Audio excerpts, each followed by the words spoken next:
Most independent artists don't quit because they run out of talent. They quit because they get tired of uncertainty.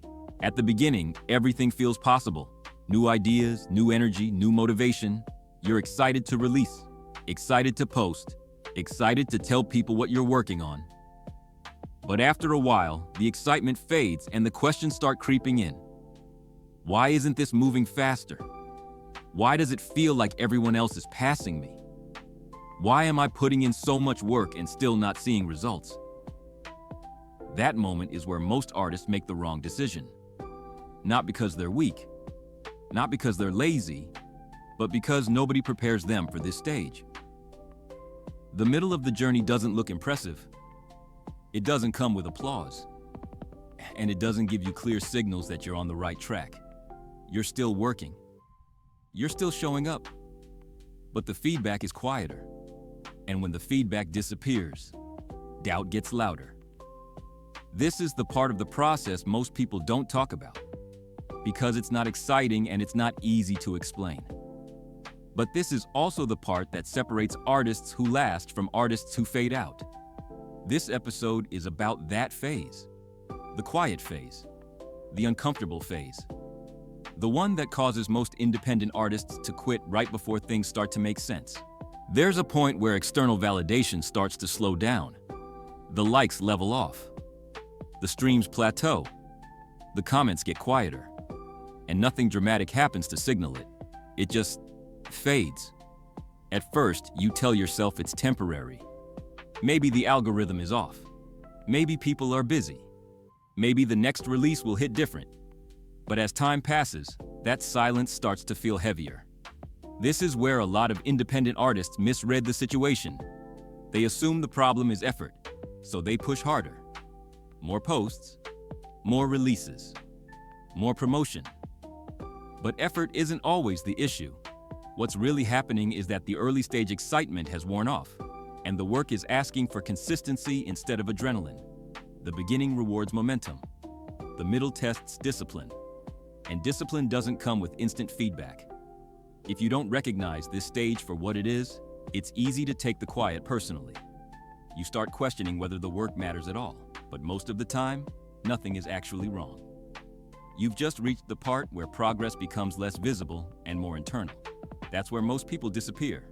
Not because they failed, but because they didn't know this phase was coming. The middle feels heavy because the feedback loop gets longer. You're still working, but the results don't show up immediately. You're still improving, but it's harder to measure. That gap between effort and reward is where a lot of doubt comes from. When results are instant, confidence stays high. When results are delayed, your mind starts filling in the blanks. You wonder if you're doing the right things. You wonder if the time you're investing is worth it. You wonder if this path even makes sense anymore. This phase hits creatives especially hard, because creativity feeds off response, energy, reaction, connection. When that response slows down, it can feel like you're talking into empty space. That silence doesn't mean nothing is happening. It means the work has shifted. Early progress is loud. Middle progress is quiet. And quiet progress is harder to trust. This is why clarity becomes more important than motivation at this stage. Motivation fades when feedback is inconsistent. Clarity holds when motivation doesn't. If you understand that this phase is about building foundation, habits, systems, identity, the wait starts to make sense. You're not stalled. You're stabilizing. And stabilization doesn't feel exciting, but it's necessary for anything that's meant to last. Most artists don't quit because the work is too hard. They quit because they don't understand why it suddenly feels harder. The middle stage is also where comparison does the most damage, because this is the point where you start looking sideways instead of forward. You see someone else touring, someone else going viral, someone else posting numbers that look impossible to ignore. And suddenly, your own progress feels smaller than it really is. What comparison does is compress time. You start judging your journey based on snapshots of someone else's highlight reel, without seeing the years of quiet work behind it. That's dangerous, because comparison doesn't just steal confidence, it shortens patience. It convinces you that if things aren't happening fast, they're not happening at all. But growth doesn't move in straight lines. It moves in layers. The artists who last aren't always the ones who move fastest. They're the ones who don't abandon their process every time they feel behind. When you constantly measure yourself against someone else's timeline, you stop listening to your own. And when you lose that, every decision starts feeling rushed. Comparison turns curiosity into pressure. And pressure makes people quit. Staying focused on your lane isn't about ignoring the world. It's about protecting your momentum while you're still building it. This is something I've had to catch myself doing. Questioning progress instead of measuring it properly. Expecting visible wins instead of internal growth. There were moments where I was doing the work, but constantly doubting whether it mattered, because the results weren't loud. I've learned that staying independent requires a different kind of honesty. You have to be honest about what stage you're in, honest about what you can handle, and honest about what actually fits your situation. Not every opportunity is meant for you right now. Some things make sense later, not yet. I've had to learn how to trust my process before it paid me back.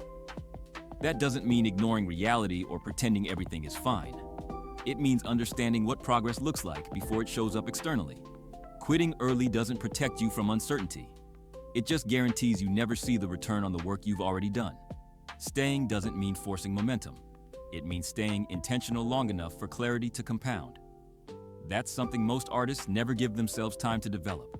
If this episode is helping you think more clearly about your journey as an independent artist, the simplest way to support what we're building is to like the video, share it, and subscribe.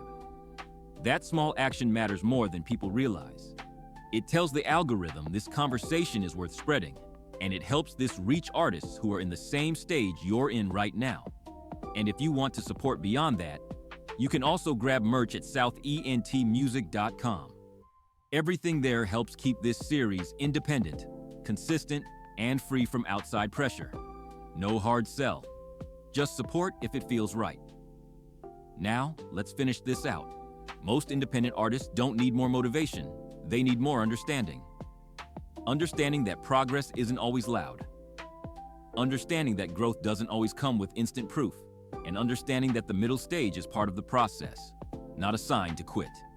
If you can stay patient without becoming passive and consistent without burning out, you give yourself an advantage most people never claim. Because most people leave before clarity has time to compound. The artists who last aren't always the most talented or the most visible. They're the ones who learn how to stay steady when things feel uncertain. They stop chasing reassurance and start trusting structure. They understand that showing up consistently doesn't mean forcing momentum. It means building habits that support progress, even when the results are delayed. That shift changes everything. You stop measuring success by quick wins. You start measuring it by sustainability. And sustainability is what allows growth to stack over time. The goal isn't to rush the journey or skip steps. It's to stay in the game long enough for the work to start making sense. That's the difference between people who flirt with independence and people who actually build something with it. That's the real game.